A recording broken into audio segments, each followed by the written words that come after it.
Welcome back to the Red Dice Diaries RPG podcast. Hi. And today we're going to be giving top 10 tips for running your first session of a new system.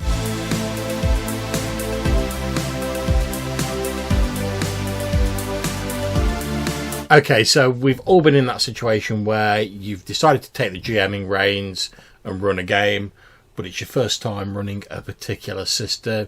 Now that could be like you're an old hand at GMing and you're just trying like a different game, or it could be it's the first time you've actually GM'd. I know we've both done it, and like that first sort of time you run any system, even if you've been GM for ages, can be quite nerve-wracking. So we're going to give you top 10 tips to help hopefully make things go a little bit more smoothly. Tip number 1 is choose a system that suits your style of gaming and the amount of prep time you've got available. And you should try and be realistic about this. I mean, we'd all love to have endless time to sort out our prep, but it doesn't happen. Work gets in the way, real life gets in the way, and some systems can be quite involved and like more preps required, or you end up having to improvise lots of stuff. I don't know about you, but I'd personally advise people just make it easy on the session. If you've only got a limited amount of prep time, maybe go for a slightly more simpler system. Yeah, this is one of the reasons that I chose Fate for my game, because I can basically write 3 bullet points and have a session there. Yeah. And anything else that I have time to do, I can expand upon. That's it, exactly. So it's all about finding a system that suits the amount of time you have available and how comfortable you are with either doing lots of prep or improvising things off the cuff. Tip number 2, read through the system you've chosen. Now this may sound obvious, but make sure you've read through at least the main rules bit of your new system. It's easier in games that have a single consistent mechanic, so like Fate or even things like D&D 5th edition, where you've got the D20 plus your attribute, try and beat a certain number. If you've got a one consistent mechanic, then even if you're not sure of the exact rules, you can fall back on that. So you can always make a skill test in Fate Core, or you can always make an attribute test in D&D, and that'll sort of get you through. Yeah, there's nothing more frustrating as a player who knows a system than a GM that hasn't read a rule properly or doesn't understand the rule system. So it's always worth making sure that you understand how it works. Yeah, and this rolls on to our next point, point 3. Make notes of any odd rules that are likely to crop up. So, not so much in games that have consistent rules, but there's always like the odd little rule here or there that's a bit of an oddball one, like that doesn't crop up. If you know you're going to need a certain rule in your game, write it down on like a post-it or an index card or a piece of paper, whatever you want to use. But if you know that your game, like say you're running a D&D game, and you know that one part of it is a tense climb up a cliff, just jot down those like rules for falling damage, because you're probably going to need them. This is where GM screens come from. It's why there were such a thing before like tablet computers became available. Yeah, it's just the convenience of having all those charts, isn't it? Yeah, just those little rules on post-it notes stuck on the screen of your computer can make all the difference. Yeah. Okay, so point 4, make sure your players are aware this is your first time running the system. Obviously, there is going to be the odd knobhead out there, but most people are genuinely just want to turn up to a game to have fun and enjoy themselves.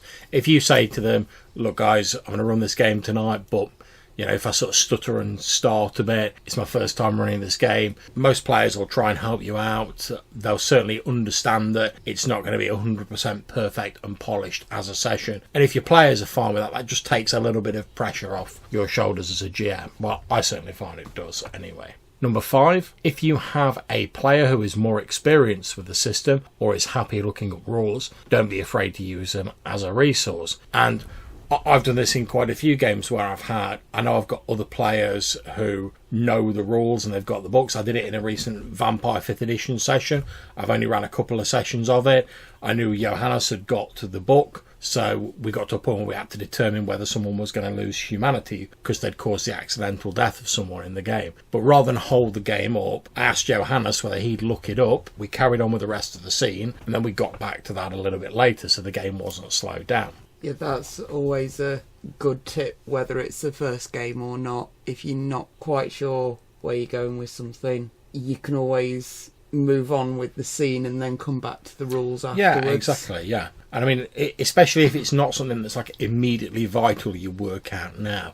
So obviously if it's a case where it's a rule where a player character's going to die or something, you might have to slow down and look it up. But if it's just like, oh, they're going to be a minor alteration on their character sheet, carry on and then come back to it later. It's about impacting the story and impacting the drama of the scene. Yeah. It doesn't necessarily matter whether that character is dead or alive for the other characters to be upset about it, react to it, finish the combat while you look up whether they've been incapacitated or killed, until another character can get to them and do something about it. And the time that takes can be the time that they look up the rule. Yeah, exactly.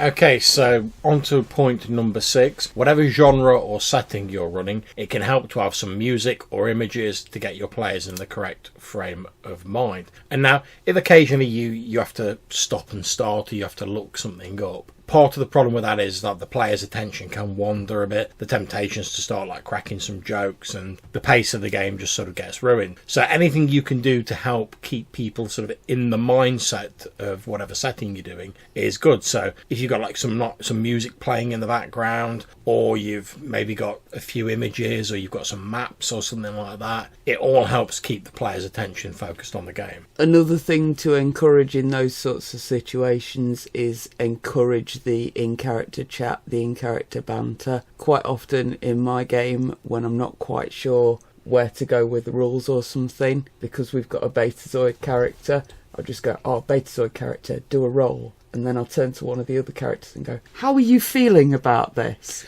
And that'll give me 5 minutes to fill it in as they discuss that. Even without having like an empath or a telepath or anything like that, it's one of like my favourite tricks. Like if someone's maybe not getting as involved in the game as they might do, and they've not done anything for a little bit, you can turn to them and you just go, oh yeah, what's your character's thoughts on what's going on? And like let them have a little bit of spotlight time if they want that. But as you say, it can also be very handy, because while they're describing that, you've got like a few minutes to quickly like look up in the rule book whatever you need to look up. So let's move on to point 7, which is keep your first session simple. And now I prefer to run campaigns myself, so the temptation is always to start off with some grand sort of epic scale campaign. But if it's your first session for a game, and you might run one session of it and go, actually I didn't really enjoy running that game, there's no point putting loads of effort in to make a massive campaign. Start small, start with like a simple scenario, 2 or 3 encounters maybe, and a little bit of socialising and a bit of talking to NPCs. You can always expand on that later. And if you keep it small and you decide not to come back to the game, you've not wasted all that time and effort.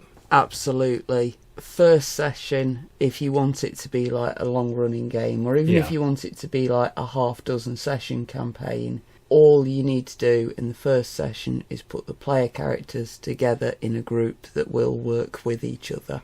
Beyond that, anything else is a bonus, and add as much as you can into it to make it fun. Yeah. But don't worry about all the like fiddly details, because you're going to want some input off the players of that as well. They're going to want to build the world a bit, just as you do. But I mean, as well, if you don't get overly worried about what characters are they going to play, how are we going to get the characters together. If you're really worried about that bit, just skip it. Let's say your first scenario is you've been hired by someone to steal the crown jewels off a noble or whatever. Just have the player group start and say, like, right, have them start in the middle of the action. In media res, as it's called.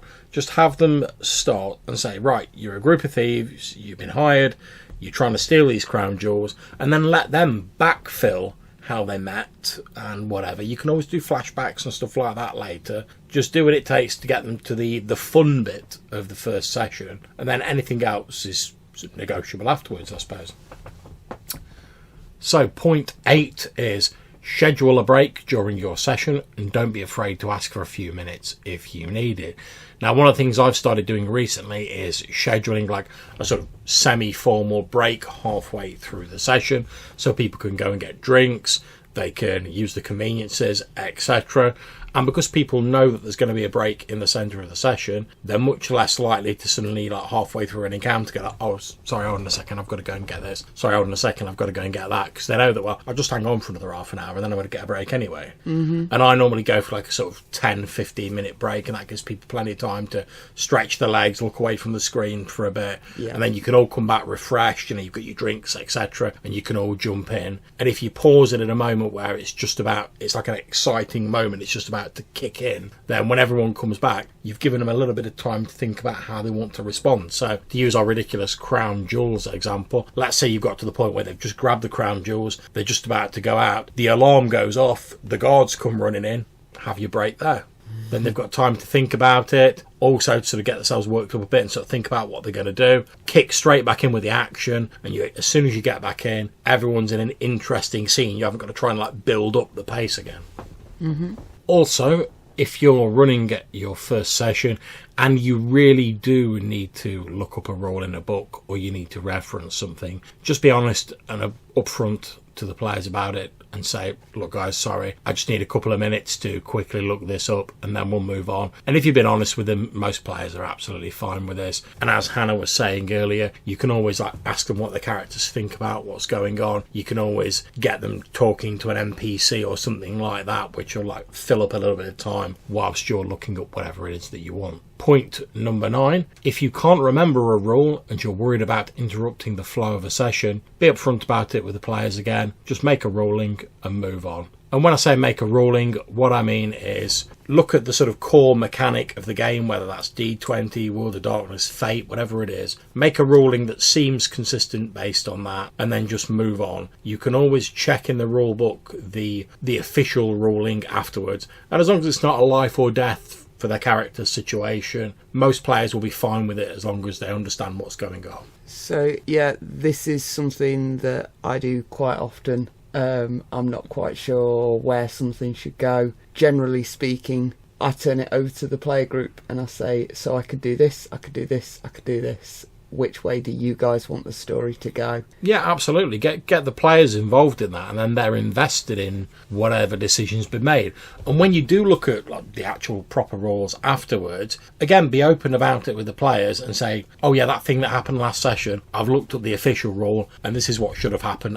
Sorry about that, guys, I've made a note of it and we're going to do it like by the official rules going forward. But obviously the ruling stands for that session. So, and like I said, most players, if you're honest about it, they'll understand, because as we recommended earlier, you'll have told them that this is your first time running the game, so they're not expecting it to be 100% perfect. Which neatly dovetails onto our final point, point 10, one of the most important in my mind. Don't be too hard on yourself or overanalyze your performance in the first session. I've seen loads of people doing this online where they're like, oh, I ran my first Star Wars session yesterday, or oh, I ran my first Call of Cthulhu session or D&D 5th edition session yesterday, and oh, I'm not sure about it, oh, a few things went wrong, and I'm not really sure if I'm cut out for it. There is never going to be any session that is like a properly run session that is going to be 100% perfect. Yeah, this is things where things like Harmon Quest really mess with you, because that's not what that session really looks like.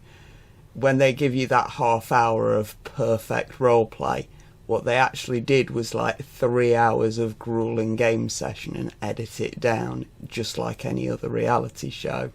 Yeah. And if you had a fun evening with your friends, you ran a great session. If that session included some interesting story or some cool traps or some other entertaining bits that people thought was cool, great. If not, and people turned up and you had fun together, you won. That's the only way you can win at roleplay. It doesn't matter if the players run rampant through your setting, they ignore what you've written, they kill, like Hannah says, they kill or shag all the NPCs. As long as you're enjoying yourself, your players are enjoying yourself, by all means get feedback. But if you're all enjoying yourself, you have done a great job. So, We hope you've enjoyed that episode, our top 10 tips for running your first session of a new system. If you want to get in touch with us, you can leave a voicemail message using the SpeakPipe website. There's a link in the description of this episode. Or you can send us an email. The address is rddrpgpodcast@gmail.com. Until we see you next time, take care, stay safe, and keep gaming. Bye.